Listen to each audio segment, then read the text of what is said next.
حضرت عبداللہ ابن عمر رضی اللہ تعالیٰ عنہ بیمار ہو گئے، شدید علیم تھے، طبیعت مبارک میں کمزوری آ گئی، کچھ کھانے کو دل نہیں کرتا تھا، گھر والے بار بار کہتے کچھ کھا لیجئے کچھ کھا لیجئے، نہیں کھاتے تھے۔ بالآخر حضرت نافع آپ کے غلام تھے، ان سے کہنے لگے کہیں سے مچھلی مل جائے نا تھوڑی سی تو میں کھاؤں گا۔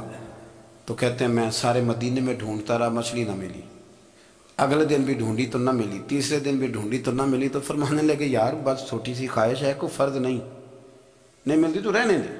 کہتے ہیں چوتھے دن مچھلی مل گئی، میں 1.5 دینار کی مچھلی لایا، لا کے حضرت عبداللہ ابن عمر رضی اللہ تعالیٰ عنہ کے سامنے جو مچھلی رکھی تو آپ نے لقمہ روٹی کا توڑا تھا، مچھلی کو لگانے لگے کہ دروازے پہ فقیر نے آ کے آواز دی کچھ کھانے کو دو۔ تو حضرت عبداللہ ابن عمر نے روک لیا اور ہنسے۔ کئی دفعہ دے ہم بھی دیتے ہیں پر ہمارا چہرہ دیکھنے والا ہوتا ہے، اتنے ہم غصے میں ہوتے ہیں، دے دیتے ہیں، لیکن جو تھلوٹیں ہوتی ہیں نا چہرے والی وہ گنی نہیں جاتی۔ ہنسے، فرمایا دیکھو میرا اللہ کتنا کریم ہے، وہ مجھے بچانا چاہتا ہے، اٹھا بار دیا جا کے۔ تو خادم اب حکم کا پابند تھا، وہ لیت اللہ تو کر نہیں سکتا تھا، وہ گیا اور جا کے دے آیا۔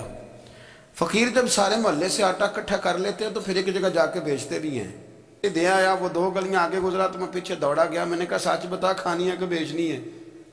وہ کہنے لگا جو بھی سبب لگ جائے کر جاؤں گا، آپ نے دے جو دی ہے۔ تو کہتا ہے میں نے اسے کہا کہ یہ 1.5 دینار کی میں نے خریدی تھی، اگر تو 2 دینار کی مجھے بیچ دے تو آج کل مچھلی مدینے میں مل نہیں رہی تو میں اپنے آقا کو دے دوں گا، وہ یہی کھائیں گے، بیمار ہیں۔ تو کہنے لگا جی بسم اللہ، مجھے کیا اعتراض ہے، 2 دینار مل رہے ہیں، 1.5 کی مچھلی، اور 1.5 کی بھی کسی نے نہیں خریدنی تھی، اب تو پک گئی۔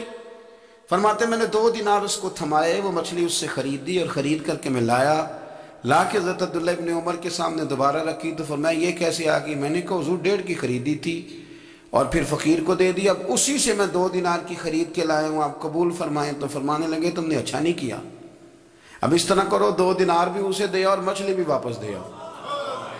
عرض کی حضور کیوں؟ فرمایا تم نے قرآن نہیں پڑھا؟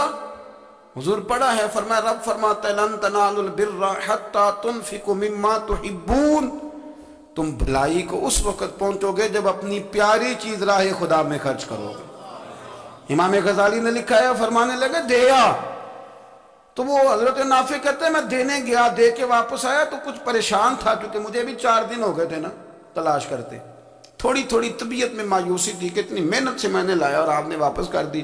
تو حضرت عبداللہ ابن عمر نے مجھے قریب بٹھایا، پھر مجھے تھپکی دی، فرمانے لگے پتر میں نے ویسے بھی کبھی جھوٹ نہیں بولا اور آج کل تو میں ویسے ہی بیمار ہوں، ٹائم ہی نہیں، وقت ہی نہیں، موقع ہی نہیں جھوٹ بولنے کا، میں تجھے سچ بتاؤں مجھے مچھلی کھا کے اتنا سکون نہیں ہونا تھا جتنی اللہ کے راستے میں خیرات کھا کے مجھے سکون ہوا۔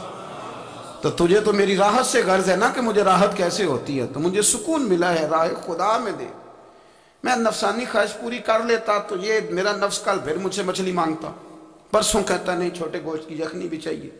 ہم لوگ الجھ گئے ہیں، بہت بڑے قیدی ہیں اپنے آپ کے، بڑے قیدی ہیں، سارا دن اپنی خواہشات کی تکمیل میں بھاگے رہتے ہیں، بڑے بڑے سونے نوجوان۔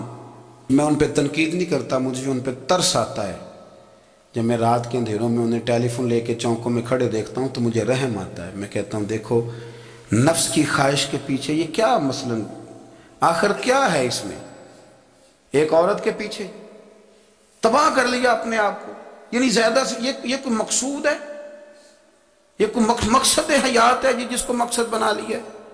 میرے عزیز بات کو سمجھ لیں، اتنا خوبصورت آدمی ہے اور اتنا اس کا اونچا قد کاٹ ہے، اور کیا کس کے پیچھے یہ بھاگا ہوا ہے؟ بڑا سمجھدار، دانشور، عقل مند آدمی، ذی روح بندہ، لیکن اس کا سٹیٹس آپ یہ ملاحظہ کریں کہ وہ 20-40 ہزار کی خاطر جھوٹ بولتا ہے، دھوکہ دیتا ہے، فریب اور فراڈ کرتا ہے۔ ہم اپنی نفسانی خواہشات کے پیچھے اس طرح بھاگتے ہیں کہ ہم اصل سے رہ جاتے ہیں۔ میری باتوں کی سمجھ آ رہی ہے آپ حضرات؟ تھوڑا تھوڑا کر کے، ایک ایک کر کے ان کی باتیں کم مانیں۔ وہ ضروری تو نہیں نا کہ سویرے ناشتہ بازار سے اپنی مرضی کا تگڑا کیا ہے، بازار سے لا کے پوڑیاں چنے بہترین کھائے، اور پوڑیاں چنے ابھی کھائے نہیں، شاپر میں ڈالے ہوئے ہیں، اور وہ لے کے ابھی آ رہا ہے تو ساتھ ہی رستے سے گوشت بھی چھوٹا اچھا لگا تو 2 کلو وہ بھی لے آئے کہ پوڑیاں چنے کھاؤں گا اور دوپہر کے لیے گوشت پکاؤں گا۔ وہ پہلے یہ تو کھا لے صاحب، اس سے تو نجات پا لے، یہ پتہ نہیں ہضم ہوتا ہے کہ کچھ اور کرتا ہے تیرے ساتھ، لیکن وہ گوشت بھی ساتھ لے آیا۔ یعنی ٹیبل پہ، ناشتے کے ٹیبل پہ بیٹھ کے فیصلہ ہو رہا ہوتا ہے کہ ہم نے کیا کھانا ہے، ہم نے کدھر جانا ہے۔ سنگیو یاد رکھو، باتوں کو سمجھو اور غور کرو۔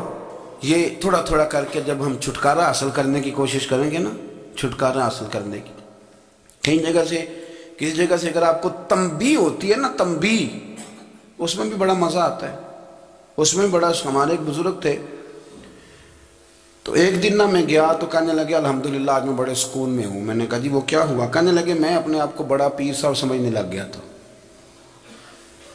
تو ایک وابڈا کے کسی آدمی سے کام تھا، تو میرے ایک دوست نے مجھے کہا کہ پیر صاحب اس کو ٹیلی فون کر دیں، سنا ہے آپ کا عقیدت مند ہے۔ میں نے اس بندے کو ٹیلی فون کیا تو کہتا پیر صاحب میں عزت آپ کی بڑی کرتا ہوں پر یہ کام نہیں ہو سکتا۔ کہتے ہیں جب اس نے مجھے کہا نا تو کچھ بھی نہیں، تو مجھے بڑا مزہ آیا، ورنہ میرا تو نفس پھول گیا تھا۔ میں تو سمجھتا تھا کہ جو میں کہتا ہوں ویسے ہی ہو جاتا ہے۔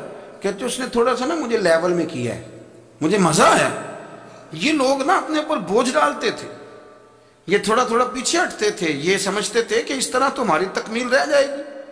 صبح سے شام تک اگر اسی نفس کی باتیں مانتے جائیں گے تو خرابی کرے گا۔ دولت کا نشہ ہے بھائی، دولت کٹھی کرنے والا کسی جگہ سیر نہیں ہوتا، حسن کا نشہ ہے، حسن کا نشہ ہے۔ حضرت ابو بکر شبلی رحمۃ اللہ علیہ فرمایا کرتے تھے جو تیری بیٹی کو خوبصورت سمجھ کے اس کے ساتھ نکاح کرنا چاہے اسے بیٹی نہ دینا۔ حضرت جی کیوں؟ فرمایا حسن تو تھوڑے دن کے بعد ختم ہو جائے گا، پھر وہ اس کی قدر نہیں کرے گا، وہ تو کہیں اور منہ مارتا پھرے گا۔ حضرت ابو بکر شبلی رحمۃ اللہ تعالیٰ علیہ کی بیٹی خوبصورت تھی، ایک نوجوان کہنے لگا میرا نکاح کر دیں۔ آپ فرمایا